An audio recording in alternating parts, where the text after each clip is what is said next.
আসসালামু আলাইকুম। আজকের রেসিপি আলু পুরি। এর জন্য এক বাটি সুজি নেব। সুজিতে দেবো পরিমাণ মতন গরম জল দিয়ে এটাকে নেড়েচেড়ে একটুকু নরম হয়ে যাওয়া অবধি নেড়েচেড়ে নেবো। তারপর দেবো ম্যাশ করে রাখা আলু, দেবো সামান্য পরিমাণ আটার পরিবর্তে আপনারা ময়দাও ব্যবহার করতে পারেন।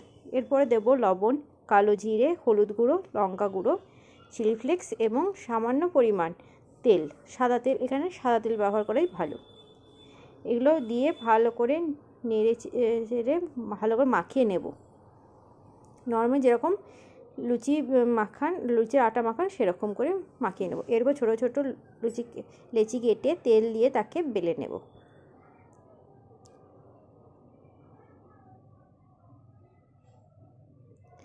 বেলে নেওয়ার পর গরম গরম তেলে সেটাকে ফ্রাই করে নেব।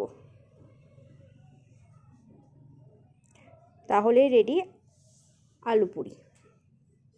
আজকের রেসিপিটা যদি ভালো লেগে থাকে অবশ্যই লাইক, কমেন্ট, শেয়ার এবং চ্যানেলটি সাবস্ক্রাইব করতে